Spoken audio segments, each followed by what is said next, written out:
Chandrababu blackmail రాజకీయాలను అమరావతి రైతులు పట్టించుకోవటం లేదు. సిఆర్డీఏ అధికారుల బెదిరింపులను లెక్క చేయటం లేదు. ఒక్క ముక్కలో చెప్పాలంటే చంద్రబాబుకు అమరావతి రైతులు షాక్ ఇస్తున్నారు. ప్రభుత్వం రెండో విడత భూ సమీకరణ చేపట్టి నెలలు గడుస్తున్నా సరే భూములు ఇవ్వటానికి రైతులు పెద్దగా ముందుకు రావటం లేదు.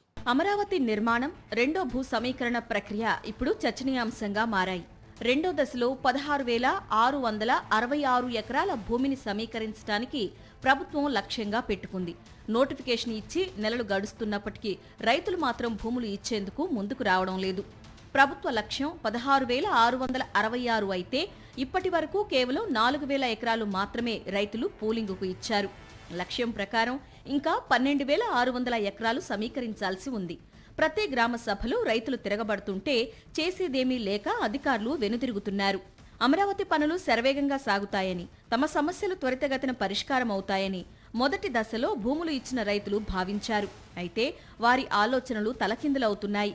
కూటమి ప్రభుత్వం ఏర్పడి 2 ఏళ్లవుతున్నా సరే వారి సమస్యలు ఎక్కడ వేసిన గొంగడి అక్కడే అన్నట్లుగా ఉన్నాయి. దాంతో పలు సందర్భాల్లో రాజధాని రైతులు అధికారులను కలిసి మొరపెట్టుకున్నా ఎలాంటి ఫలితం లేదు.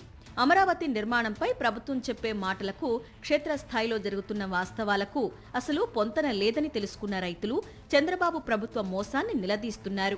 రైతుల వద్ద నుండి భూములు తీసుకునే సమయంలో వాళ్లకు ప్రభుత్వం అనేక హామీలిచ్చింది. వాటిలో ముఖ్యమైంది డెవలప్మెంట్ చేసిన ప్లాట్స్ రైతులకు అందిస్తామనే హామీ. కానీ ఇప్పటికీ ఆ హామీ నెరవేరలేదు. రైతులకు ఇస్తామనే ప్లాట్లు ఎక్కడా అంటే చెప్పే స్థాయిలో అధికారులు లేరంటే ఎలాంటి దుర్భర పరిస్థితులు ఉన్నాయో అర్థం చేసుకోవచ్చు. రాజధాని కోసం భూములు త్యాగం చేసిన 29 గ్రామాల రైతులు ప్రస్తుతం పలు సాంకేతిక, పరిపాలనాపరమైన సమస్యలతో సతమతమవుతున్నారు. ప్రభుత్వం కేటాయించిన ప్లాట్స్పై రుణాలు ఇవ్వడానికి బ్యాంకులు ముందుకు రావడం లేదు. పేపర్ మీద కనిపిస్తున్న రిటర్నబుల్ ప్లాట్లు భౌతికంగా ఎక్కడ ఉందో చూపించాలి అంటూ బ్యాంక్ అధికారులు ప్రశ్నిస్తూ ఉండడంతో రైతులకు దిక్కుతోచడం లేదు.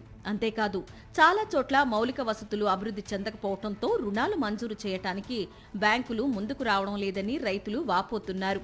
రెండో భూ సమీకరణ, రైతుల సమస్యలు పరిష్కరించడం కోసం మంత్రి పెమ్మసాని, మంత్రి నారాయణ స్థానిక ఎమ్మెల్యేతో కలిపి ఒక కమిటీని చంద్రబాబు ఏర్పాటు చేశారు. అయితే ఆ కమిటీ రైతుల సమస్యలను పరిష్కరించకపోగా వాటిని అధికం చేస్తోందని రైతులు వాపోతున్నారు. ఎందుకంటే కమిటీ చెప్పేది రైతులు వినాలి తప్ప రైతులు చెప్పేది కమిటీ వినేది లేదని కేంద్ర మంత్రి పెమ్మసాని చెప్తుండడంతో రైతులు తీవ్ర నిరాశలో కూరుకుపోతున్నారు. భూములు ఇచ్చిన రైతుల కుటుంబాలకు స్థానికంగా ఉద్యోగ ఉపాధి అవకాశాలు కల్పిస్తామని కూటమి ప్రభుత్వం హామీ ఇచ్చింది. అయితే ఆ హామీ కూడా నెరవేరలేదు. రాజధాని కోసం భూములు ఇచ్చే రైతుల బిడ్డలకు స్థానిక విద్యా సంస్థలలో రాయితీ అన్నారు. అయితే ఆ హామీ నెరవేరడం లేదు. స్థానిక విద్యాసంస్థలు రైతుల నుంచి పూర్తి ఫీజులు వసూలు చేస్తున్నాయి. మొదటి దశలో పూలింగుకి భూములు ఇచ్చిన రైతులకు ఇచ్చిన హామీలను ప్రభుత్వం అమలు చేయకపోవడంతో రెండో దశ భూ సమీకరణకు భూములు ఇవ్వడానికి రైతులు ముందుకు రావడం లేదు. భూ సమీకరణ కోసం నిర్వహించే ప్రతి గ్రామ సభలో తమ డిమాండ్స్ ప్రభుత్వం ముందు పెడుతున్నారు. మొదటి దశలో సమీకరణ ఇచ్చిన భూముల సంగతి తేల్చి వాళ్లకు న్యాయం చేసి అప్పుడు రెండో భూ సమీకరణకు రావాలంటూ హితవు పలుకుతున్నారు. ఈ నేపథ్యంలో రెండో విడత సమీకరణకు నోటిఫికేషన్ ఇచ్చి నెలలు గడుస్తున్నా సరే 16,666 ఎకరాలకు గాను కేవలం 4,000 ఎకరాలు మాత్రమే సమీకరణకు వచ్చిందని సమాచారం. దాంతో చంద్రబాబు అండ్ కోకి షాక్ తగిలినట్టయిందని, వాస్తవ పరిస్థితులతో సంబంధం లేకుండా వ్యవహరించడం వల్లనే ఇలాంటి దుస్థితి నెలకొందని రాజకీయ విశ్లేషకులు భావిస్తున్నారు. మరిన్ని అప్డేట్స్ కోసం ఛానల్ ను సబ్స్క్రైబ్ చేయండి. నోటిఫికేషన్స్ కోసం బెల్ ఐకాన్ పై క్లిక్ చేయండి.